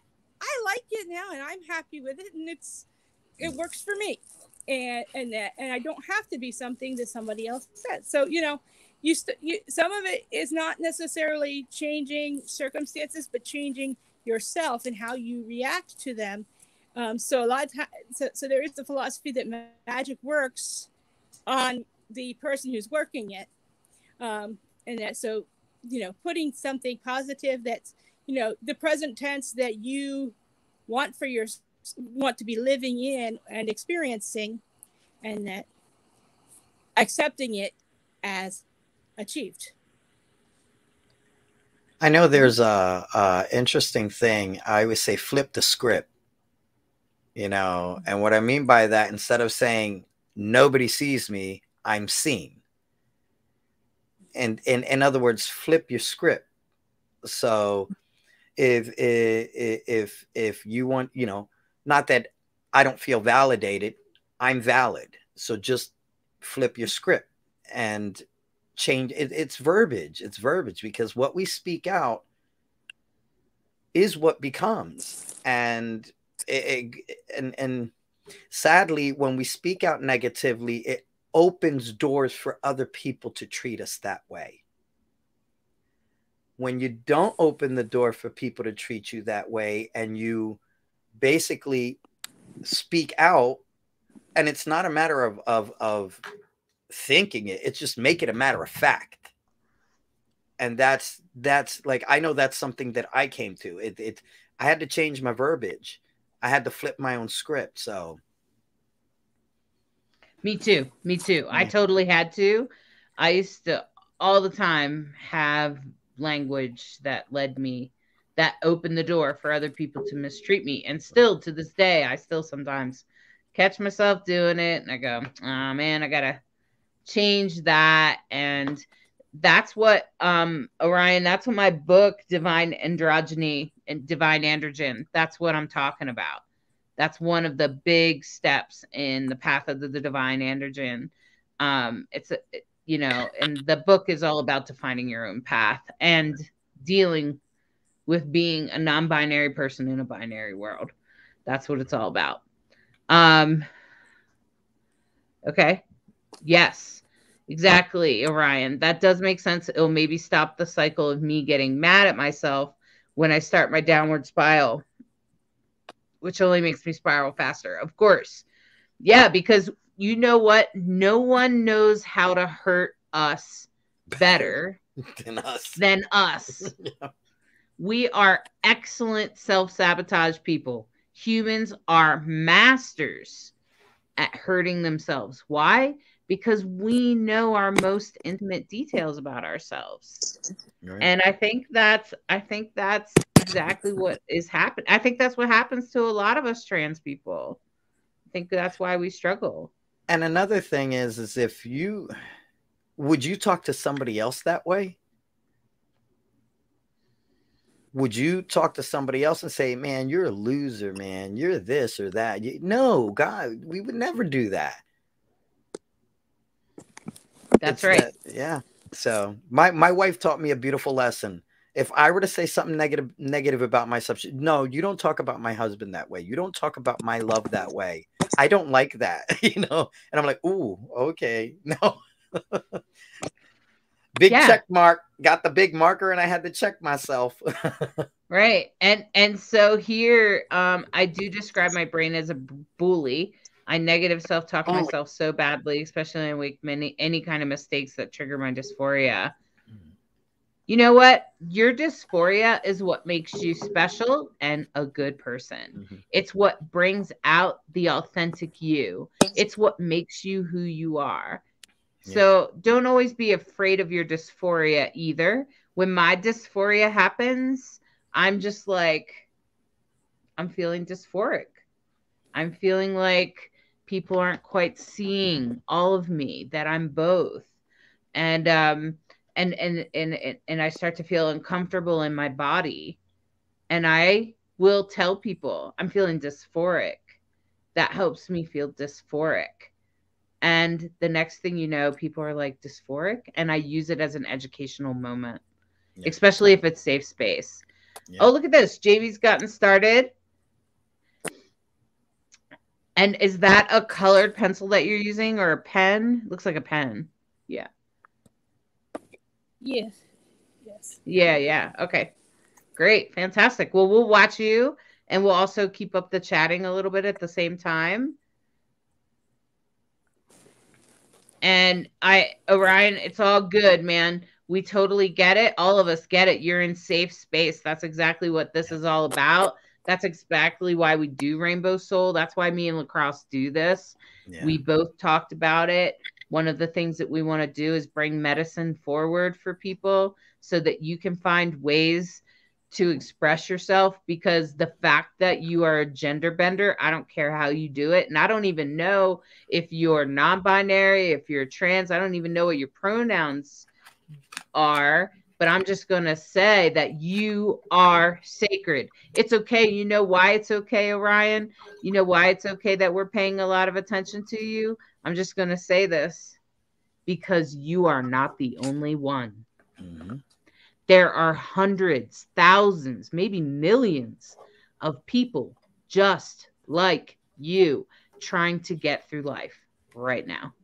Right. And all three of us, Jamie included, Lacrosse included, and me, we're all here. We're just trying to help you. We're just trying to help you because we got to figure it out. And we've been through the same crap, same shit. Yeah, exactly. Exactly. And it takes time. It takes time to get out of that mentality. It's not something that happens over it. Believe it or not, it's discipline and training that we have to do for ourselves to keep ourselves on track. So. Exactly. And I think that, and like Jamie's offerings about doing painting where you get to, you know, do your intention, and Jamie's doing a painting right now that includes you, Orion. It includes me, it includes lacrosse, it includes every gender variant person out there in the world, and every queer, every GLBTQP person, because that's what the flag is for. That's what drag is for. That's what the community is for. So that you always know that you are loved and valued, and that you are perfectly sacred and perfect just the way you are. It's really important. Most of us don't believe that. Yeah. Yeah. Facts. Most of us struggle with these facts. In my opinion, they're facts. That transgender people are sacred. Absolutely. You are a sacred person. And I mean that in the umbrella term. So that means they, them, gender fluid, gender queer, gender variant, non-binary, however it comes through for you. Look at this, Jamie. Wow. I'm just saying that, like, Jamie is proof that if one thing doesn't work the way you want it to work, you can make it work. Yeah.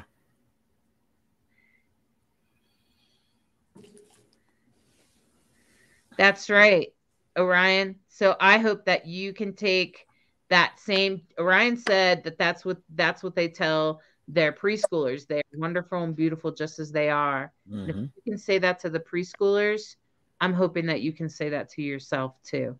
Yep. Practice speaking to yourself as if you were a preschooler. Yep. Absolutely. And your inner child will really appreciate that. My inner child's always running loose. So we were just talking about that earlier. Yeah, sure. Yeah, my inner child likes to color. So sometimes, so I'm wondering if Jamie's inner child is coloring right now. Right. You know? Right. And you know, we all have inner child, and that's actually really good for you. It's great therapy. So yeah, definitely. It's really great therapy. Wow, Jamie, this is really amazing. And I really appreciate watching you do this. Like, I'm just like, wow. I mean, and I'll tell you what, some of my greatest friends are some of the most amazing friends that I have some sort of disability and are living with some sort of disability, and they amaze me. I'm just like, wow. What a way to overcome whatever you were given and to make it into something beautiful. Yeah. And that is truly talent. To take something that others would have seen as a curse or hard or a struggle. And I'm sure some people see trans people that way. I'm pretty sure. Wow. I don't know. Jamie, you'll have to show us. I don't know if Jamie can hear us. They don't exactly hear well. So yeah, but maybe Jamie can show us this eventually. Hopefully we can see it. I'm sure they will show us eventually. But I just want to say that as a gender variant person, and to meet Jamie and get to know Jamie as an artist and as a performer, I think that's pretty, wow. Yeah. It's the kind of people that you can find inspiring. If you need to be inspired, go meet somebody with CP or yeah. I put letters in, and see, there's different ways of doing it. You can write your intention statement and cross out the vowels and just put the consonants in, you can take and not only do that, but eliminate, the duplication of consonants and then just put them into a sigil format, putting all the letters that remain in a way that it forms some sort of a picture or something. Or you can do like I tend to do. And this one I was using different colors at each point. Sometimes I write it. A lot of times I tend to like to write it all in script, formulating the encapsulating lines. And then I go back and I will color it in with various colors. This one I did all the lettering in. What I had put is, I am empowered and loved. Nice. Nice. Nice. Applying some water to it. So it should end up with it creating some lovely lines and shapes and color variations in it. Wow. Oftentimes, if I do that, things start to formulate into various imaging. Change the. Oh my gosh. They did just change paint brushes from one side to the other. Wow. Wow. Good job, Jamie. If you need to go before it is completed, we can always post the results onto the page as well. Yeah, we will. We're down in the last few minutes of the show. Yeah. So I'm gonna just say that I have really appreciated you, Jamie. I assume you can hear me, Jamie, or you can see what I'm saying. He's on the monitor to my left. Okay, good. See what I mean? Again, talented. Mm-hmm. Somehow they're painting and reading what I have to say. Yeah, that's talk about multitasking. That's amazing. Right? And I just want to say thank you, Orion, for letting me know that it's they. So I was correctly gendering you. So fantastic. And I want to say that I really appreciate you, Jamie. I really appreciate all the ways in which you express yourself and the magic that you brought here today, showing us how we can put our intention in our painting and really paint it into there. I know that a little bit earlier, Brighthawk is a painter. Yeah. And she said, wow, amazing painting with your feet. You're incredible. And I'm just, wow, look at that. It's beautiful, colorful. Yeah. Really colorful. Well, hold that on. Actually, somewhere that actually looks like a person. Here we go. You see, like somebody just, it actually looks like somebody standing there. Oh. I saw what reminded me of the lady with the bun on Bugs Bunny years ago. There's usually in my art, some faces or figures appear at different points. And what I notice is what looks almost like there's a person here, but there's also a spot that maybe a person right next to them. So kind of a parallel track, which actually makes a lot of sense because being empowered means being in the forefront, but not necessarily in a lot of ways, but it doesn't necessarily mean being alone. And being loved, there's another person there. Right. So. Wow.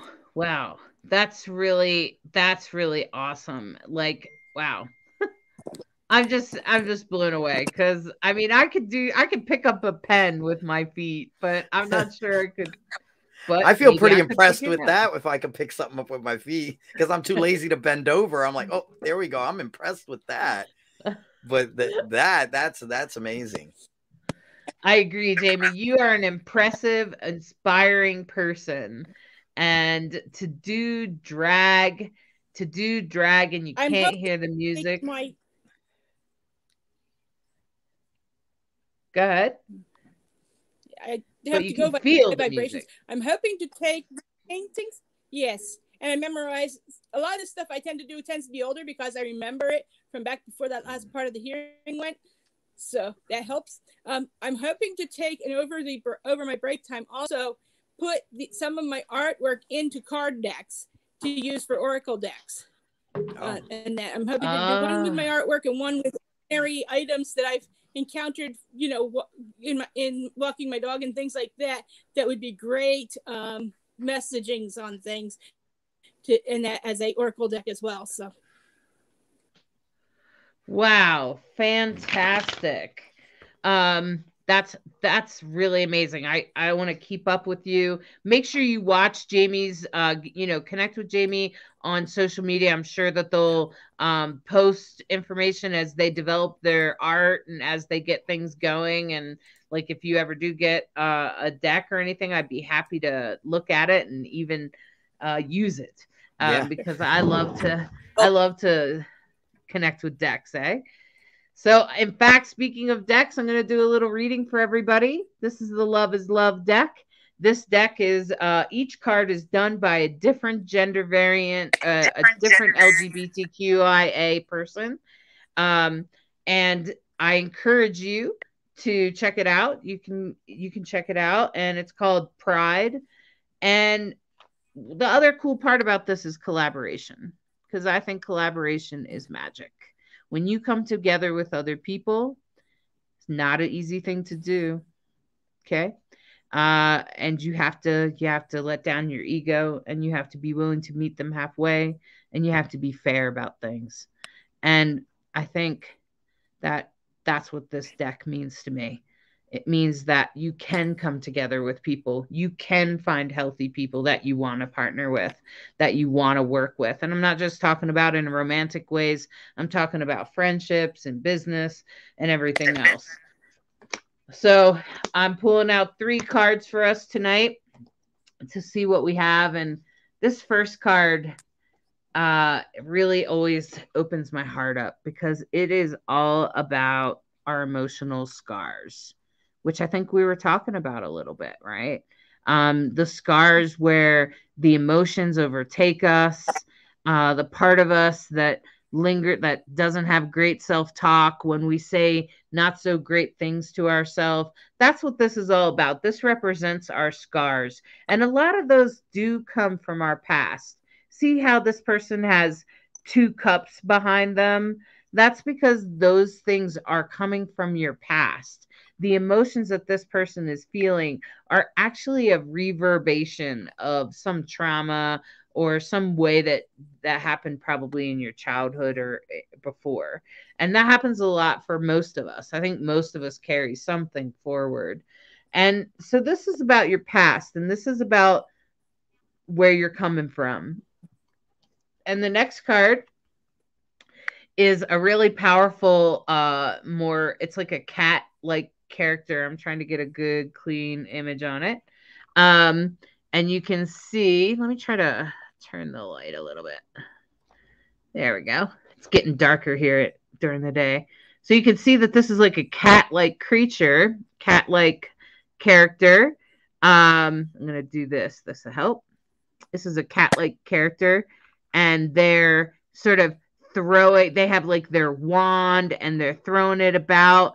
And this is the Queen of Wands. And this is meant to tell us that we are in control of our thoughts and how they come through, and that we can use them to do our power. So it's a reminder and a validation of exactly what Jamie was saying. That's exactly what this card is saying. This card is saying that you are in control of your thoughts and where they take you and which direction they take you. And that's what the Queen of Wands is all about. It's about mastering your thoughts. And this is the future. This is where we're going. This card here, you can see this is a non-binary person holding a sword, which swords represent thoughts and our words, especially when our thoughts lead us to our words, right? And you can see that this person is using their words to bring light to the world, bring light forward. So I just want to let you in on a little secret. What happens is that when we are able to heal our wounds, when we're able to master our wounds, when we're able to take a look at them and find a way to direct them then we are able to bring the light to the world. That's how it goes. And that's how this works. So I just want to encourage you to make sure that you're looking at all three of these pieces here. You know, look at your emotions, deal with what you got to deal with, especially what's in the past. Master your thoughts, master the way they're taking you and where they're leading you. And, you know, listen to that, to your thoughts and where they're coming from, and change them if you need to. And that's exactly what this is all about. It's empowering. See the little rainbow down, the little, that's all about, it's all about the way we shift things, about the control that we have. And this is all about bringing your light to the world. And that's what it's all about. I just wanted, I was going to say, it actually looked like he is, or they are poofing somebody out of the kingdom. Poof! You're gone. You are just a shadow in the background. Right? That's epic. We're poofing people all over the place. All right. It's been a beautiful night. Thank you so much, Jamie. Thank you so much, Jamie. And thank you, Lacrosse. And thank you, Orion, and everyone else, Sandy, and everyone else that catching the show tonight. I think Eric is here. So everybody that watched the show tonight, and anybody that's watching it in the future, the replay, you can play it. Please share. Please subscribe. Please spread the word. You have some gender variant friends. Please spread the word. And thank you very much for tuning in. Thank you for sending your love, and thank you and good night. Thank you for watching Rainbow Soul, a queer perspective on spirituality beyond religion. We appreciate you sharing the show on your timeline, follow us on social media of your choice, and join our Facebook group, Rainbow Soul. We want to hear from you.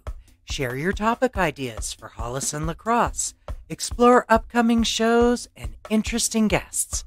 The Rainbow Soul Facebook group, where we build community of questioning seekers. Rainbow Soul, where spirituality is our medicine.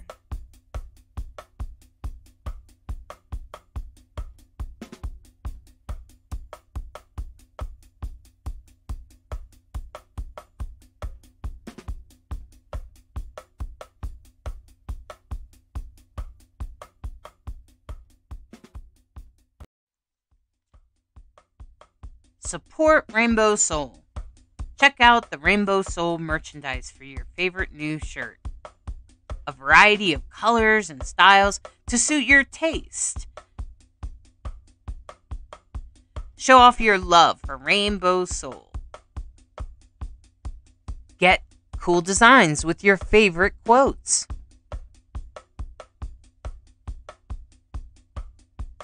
Designs come in a variety of colors so that you can express your most authentic self. Support Rainbow Soul in spreading the word that queer, gender variant, intersex, transgender is sacred. Rainbow Soul, putting the soul back into queer. Order your unique Rainbow Soul merchandise at rainbowsoul.show.